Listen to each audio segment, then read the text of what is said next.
The SEC awards just dropped, and not everyone's going to agree. Or are they?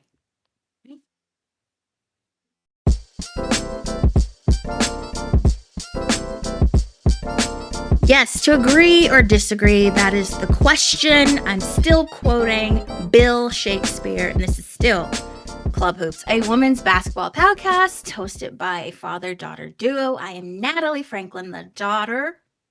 I am Gregory Franklin, the father. Perfection, perfection. Well, what is the meaning of this episode? The meaning of this episode is that the SEC, awards and first team, second team, and all that jazz came out, and we're going to talk about it. Some people Yep. agree, some people disagree. So I don't know what to do. Should we just go through the quick? How do you want to do Yeah. this? Actually, I should just ask. No, run them down. Run them down first, and let's share that, and then we can start. We can talk about it. Okay. Let's start with player of the year. No surprise here, Michaela Blake's thoughts, Dad, on this choice. I think rightfully so. I admired her tenacity, definitely her scoring ability from game one in the season, from the season first kicked off. She was the person that the opposing teams had to stop, and she definitely well deserved. Definitely well deserved. Yeah. Yeah. I think she just really had a tremendous year. I mean, how many games did she have where she scored 30 or more? Tremendous. Absolutely tremendous. I Yeah, think she put yeah, Vanderbilt on her back yep, this yep. year. She was second to none. It wasn't even close. I mean, she just really, really stood out amongst everybody in the SEC. Yeah, yeah, and she made it look easy. You know, that was the Mhm. thing. It wasn't like she didn't look like she was killing herself, night in, night out. She really played within herself, and if that's within herself, I'd hate to see her play outside of herself. I mean, she had an outstanding year, an outstanding year. Right. Season high 38 points against Mississippi State. She had 12 games where she scored 30 or more points. She also 49 game double digit scoring streak, Yep, yep.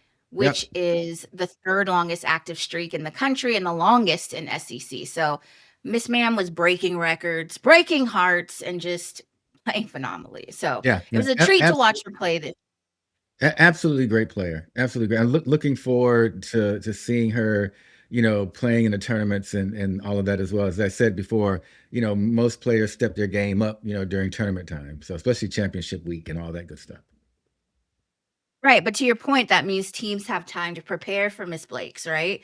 Throw some double teams at her, get in denial. So it'll be interesting to see how teams prepare to play Vanderbilt, specifically the player of the year.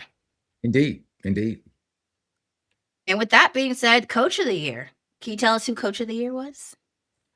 Coach of the year. So the coach of the year was, of course, her coach, Shay Ralph. And again, I think let's talk about from a programmatic standpoint, from the Vanderbilt program. Did a great job with that program. I mean, that program was not, necessarily known for being a powerhouse in the SEC. Folks focused on Texas and South Carolina and LSU, but the Commodores came along, and thanks to the leadership on the coaching staff, the bench in particular, her assistants and the coach of the year, Shay, great job this year. Absolutely great job. I can't Yeah, think of another coach. I can't think of another coach in the SEC that I would put in her place. right, right. Definitely improved the program, shifted the culture over there, gave Vanderbilt, to your point, an identity, and now they're a force to be reckoned with. So Yeah, big yeah, ups to her. yeah. And I'll say this And too. I'll say this too real quickly. She really she may be the one coach who started this sort of, guard driven offense, because, her point guard stepped up and just really took over in various aspects of the game. So, but I think that was all put in place by Coach Ralph, Coach Shay, whatever, however they call her. But I think her her work this season, absolutely outstanding. Right. And on that same note, freshman of the year, also from Vanderbilt, Aubrey Galvin. We predicted this. We talked about this in a couple episodes, and we said that, she might just be the freshman of the year. And here we are now in March, and we're calling her the freshman of the year, averaging roughly 12.9 points a game with 6 assists per game, leading freshmen nationally in assists. And she had just for her to be a freshman and have such a huge impact to even get the attention of Kim Mulkey, right? Yeah. Oh, that. With her 3-point shooting. She just was very, very impressive this year, not just for a freshman, but just for a player in general. But it just really gives you a bit of insight of how her college career is going to look if her freshman year was this good. Yeah, and if you look at her game and you look at, Michaela being a player of the year, a lot of Michaela's success is driven, point guard driven, right? You got to have somebody to get me the Mhm. ball. At Right. the same time, I talk about, guard play and Galvin's ability to be that floor general, to take over when she needed to take over, but also step to the back, and make other players better, make those players around her better. I think that technically, they could have given her another award other than, I mean, they could have given her freshman of the year, but there's so many other boxes that she checks. Right. And I mean, I will just say honorable mention, Aaliyah Chavez had a great freshman year. She did. I think She did. obviously she wasn't as impactful as say Aubrey, but I just think for her freshman year, to be asked to be the starting point guard for Oklahoma and run the show over there, she did a very good job. And the more she develops, I think the more lethal she's going to get too. We saw a little bit of what she was capable of, especially in the South Carolina game when it got pushed to overtime and she scored 15 in overtime. So I feel like once she gets really, really comfortable and starts to know herself as a ball player and gets her own identity within Oklahoma, within the SEC, we're going to Yeah. see probably her collect some awards over the years. So Yeah. big ups to Yeah. Aaliyah Chavez on her freshman Indeed. year. Indeed. No, indeed. Uh, yeah. Next up, defensive player of the year is none other than Raven Hollywood Johnson from South Carolina, best point guard in the country.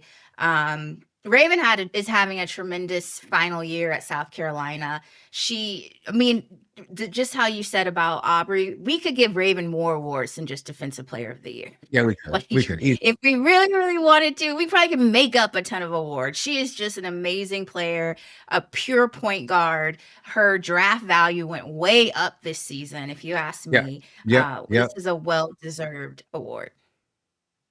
Yeah. Here's the thing. I think she probably sacrificed a little scoring this season to really focus on that defensive ability of hers. I really Mhm. liked her as a scorer when she turned into a scorer in some games, but her ability to shut down players, her ability, to make it difficult for opposing teams to get in their offensive set and actually run and be in a half court set. It truly was outstanding. It truly was something that, I'm sure got the attention of the voting coaches, because it was something that they had the game plan for, each and every Yeah. game. It's something they had to be, looking, make sure they accounted for, when they ran their offense. So yeah, definitely well deserved. Definitely well deserved. And you just reminded me to say that, these are coaches voted awards, if that sentence makes Yeah, sense. The coaches yeah, vote on these awards. There. yeah, Um, and I was reading around Twitter. Some people thought this person might have been a candidate for Defensive Player of the Year as well, but she landed at 6-1 of the year, and that is Mylasia Fulwiley. This is her second time winning this award. She won it last year with South Carolina, which kind of solidifies what we've been talking about her, that this might be just her role to come off the yeah, bench and be yeah, that star, right? That might just be yeah, her identity, and she's gonna have to just roll with that punch, if you yeah, will. yeah. Well, I've said before, media in particular, they're so quick to give the greatness tag to folks, but Malaysia has a game. Okay, Yeah. recognize her game for what it is. Stop, Mhm. old school things. Stop trying to put 20 on 10. If you know what that means. Putting dubs on it. Yeah, but let her play her game, and I think this is the result you get. is, six player of the year. When she came in, she played great defense off the bench. When she came in, she had her spectacular moments of excitement and sort of pepping up the team a little bit. That's a great role for her. That's a great Right, role to right, have. That's a great team person to have on your team that can come in and do those things. So yeah, I think definitely, congratulations to her. right.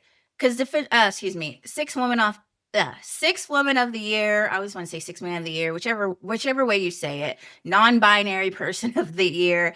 That is the role, right? You're coming off the bench to be the spark off the bench. You are there to impact the game. You're not necessarily being expected to change the game. You're not Right. being expected to take over. You're being expected to contribute. And Mylasia does do that. And if Yeah. that's the Yeah. lane she wants to pursue, she could uh figure out a way to be the best player that plays that role, if that makes Yeah, sense, yeah, right? no, absolutely. I look, there's no argument with me at least that she helped LSU this season. She definitely helped. She increased momentum when she had to. So for the team. So that part is great. I just think that, you know, again, like I said, the media in particular, they had her pumped up like, the second coming of Paige Beckers. And that's not her role. That's not her thing. Her thing is being box office. I'm gonna come in behind the back pass up, so let her be her. Let her be Right, her. right. And this is and this is the result you'll get. Six woman of Right. the year. And I think it had a lot to do with her being a South Carolina legend, going to South Yep. Carolina. Yep. There was a lot of eyes on her, spotlight, expectations. Moving down to LSU, she doesn't quite have that expectation, right? This is Flower J. Johnson's team, and you have other players that are getting looks, and she gets to come in and just kind of do her thing. Yeah. Again, we love six players, not shout out to Nas Reed, another great six man. Shout out to Malik Monk, another six man. Like six men are important, and we can probably go down the Yeah. NBA and Yeah. WNBA. Look, Joel, Yeah. Joel Lloyd begged to be a six man last season. Begged, Yeah. Yeah. Yes. begged. Yeah. She set herself down. She went to Becky and said, "Hey, yeah, Jewel Bench Lloyd of the Vegas Aces. Let's be clear on that. She set herself down. So I think it's an important role, but grossly understated, on teams sometimes. But yeah, I love Malaysia coming off the bench and making some things happen. right.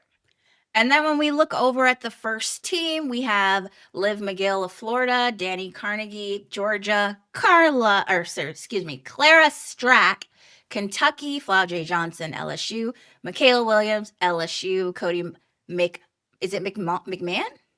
McCone? McCon? McMahon, Sorry, I cannot McMahon, pronounce it. McMahon. McMahon. Ole Miss, and she's also newcomer of the year. I feel like we didn't have that written down, but I do remember It's mentally Cody seeing Mahone. It's Cody Cody Mahone. Mahone. She got newcomer of the year, I believe. You can fact Yeah, check me, but I don't think we marked that. But Reagan Beers of Oklahoma, Joyce Edwards, South Carolina, Madison Booker, Texas, and who was the SEC Player of the Year last year, and Michaela Blake's Player of the Year this year. And Madison said in an interview recently that Michaela deserves to be Player of the Year, so I loved hearing that from her. My only reaction to seeing this is, where is Raven Johnson? Raven Johnson's the best point guard in the country, not SEC, in the country, and she's not making first team. yeah. I know That some that's of you had a Jay that's a bit making first team and debate, but I just want to focus on Raven not being first team. yeah. I mean, the coaches vote, right? And the coaches look at, I'm sure they look at number one, who's causing us the most trouble. By the way, coaches are not allowed to vote on their players, by the way.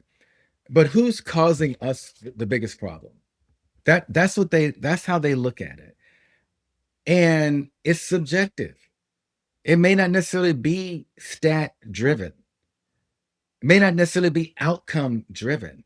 It is totally subjective on those coaches. Yeah, So I don't know popularity how contest, yeah, I would say. I can't defend or rebuke how they got there, but that's the coaches. This is what the Right. coaches believe. Right. And like I said, some people were debating, should Flau'jae be first team? I'm sure there's other names on here. People might be like, huh? But I think besides who you don't think should be there, I think most people will agree Raven Johnson should be there. But to your point, these are the coaches voting. Yeah, And maybe it's more so, like you said, who did I really have to prepare for this year? Who really gave yeah, me problems this year compared to the others? yeah. But remember, and I don't know. Again, this is so quirky to me because I'm sort of a data-driven person. But if you think about like South Carolina is really known for their defense and their defensive prowess. And so when they look at a Raven Johnson, they could be looking at her as a one-dimensional player. She can score. Okay. I mean, she can score when she has to. But with coaches, and this is one of the issues, with coaches voting, you don't balance out the vote. You need to hear from the fans, the media, and then mix that in with the coaches and understand, okay, there's something bigger, coach, than what you're thinking about here. Fans see the game differently than you do. Media sees the game differently than you do. So somewhere in there, you have to kind of think, well, coach, you're just looking at her in a very one-dimensional way, and that's why you just think of her defense only. Right, right, right. So who knows? But again, I'm sure Raven's not tripping. So No, I'm not going to no. trip. Uh, Second team, Jessica Timmons, Alabama, Tony Morgan, Kentucky, Grace Slaughter, Missouri, Aaliyah Chavez, Oklahoma, Raven Johnson, South Carolina, Tessa Johnson, South Carolina, Tanaya Latson, South Carolina, Medina Okot, South Carolina, Talasia Cooper, Tennessee, Rory Harmon, Texas, and Nakira Pryor, Texas A&M. And I just want to note that all 5 starters from South Carolina were either in the first, or excuse me, we're second team, I guess, because oh no, Joyce was in the first. So first and second team, which matches the record of Tennessee in 2001, the Yeah. league Which, record. So which again, thinking about this in coaches voting, it sort of makes sense. I mean, they're the number one team in the SEC, so kind of makes yeah, sense. I mean, yeah, and again, like I said, and you said actually, I'll echo you again. Maybe these are really the players they had to really game plan for, the players they scouted, right? Yeah. So in that perspective, it makes sense. I like I said, there are a few things people can argue, um, uh, based on the names and the teams we just talked about. Nothing's ever going to satisfy everybody, right? You're That's right. always you're always going to have people say this person should have been here, this person should have had this Yep. award. Yep. But Yep. overall, it makes sense overall. I have my tiny beef, but overall it makes sense. So the big picture for the SEC narrative this season was Vanderbilt, just a breakout year, sweeping the major awards with Player of Yep. the Year, Yep. Coach of the Year, Yep. Freshman of the Year. The program is rising in this SEC hierarchy. You said it earlier, guard play really dominated the league this season with key names like Blake, Scalvin, Harmon, Fuiley, and I'm still gonna say Raven Johnson in the mix. Raven, I'm on the front line for you. Get behind me. And finally, like you said, South Carolina still Yeah. defines defense. Yeah. Yeah. And even though ESPN may have its thoughts, different thoughts. Let me say that. But the media will always have different thoughts. Right, right. Thank you for reminding me. You all tried to crucify me, nail me to the cross because I said SEC, excuse me, I said South Carolina makes me nervous in the SEC championship. And y'all swore up and down that I was the devil. I was just making a point that I just get nervous. I didn't even say they were going to lose. I didn't say they weren't going to win, but y'all really wanted me dead. Y'all really wanted me dead. And I'll have you know that ESPN Analytics said the best chances to win the SEC tournament was Texas. Texas, 39%, and South Carolina had a 36% chance winning. I'm not even that bad. And I think they only gave Texas a higher percentage because they beat South Carolina and UCLA back to back this season. So I think that's how they kind of, like you said, Dad, with data. They didn't really Yeah. take into account other games, just the data of it all. Yeah, yeah, yeah. Well, look, don't take that too hard. Okay. The folks didn't mean they didn't come for you like come for you. They just had an opinion. And that's why we do this Yeah, show. it's We want to hear those opinions. exactly. Y'all just really, oh, Jesus. But I think everyone has an opinion. I think ESPN, like I said, just based off raw numbers, I don't think they are really. I mean, if you read other things from the journalists of ESPN, because that's ESPN analytics, they'll tell you again, South Carolina is the favorite to win the SEC Yeah, championship. yeah. I do They agree will. with that, even though you get a little nervous. Listen, back in 2010, when the Oh, Giants were on their run for the pennant, oh, for the champion, they were the heart attack team because every game they would give fans a heart attack. It's the same thing. You never think your team's going to lose, but they give you heart attacks sometimes. And that was my only point with South Carolina. We still love South Carolina over here, okay? All right. We're riding for Raven Johnson and co. Um anyway, we're still in champ week. SEC play starts today, people. Today. and wait, But yeah, what just day? What day is today? it's March 4th. March Okay, 4th. okay. Today, March 4th. Um, so like, subscribe, comment, drag me. That seems to be everyone's favorite hobby these days. Tell us what you think about these awards. Agree, disagree. What do you like? What don't you like? Dad, before you get up out of here, do you have anything you'd like to say? Anything you'd like to promote? No, I want to give a shout out to a guy I know here in Sacramento. His name's Mike Pereira. Some of you guys may know Mike. He's does the NFL analyst stuff during the season. Mike has a charity called Battlefields the Ball Field and Ball Fields, and that's where he takes veterans and this organization trains them to actually be referees. And so it's a charity. I've been supporting it for a few years, and just want to give Mike a shout out. And if you're curious about it, Google, look up Battlefields, the Ball Fields, Mike Pereira. I'm wearing one of his hats here, but look that up. And if you feel so inclined, help him out. So I'll just leave it right there. Big up to Mike. We'll link all that information in the description box below. Thank As you. always, thank you for listening and thank you for your fabulous input. We will talk to you sooner rather than later. All right, guys, bye. Bye, folks.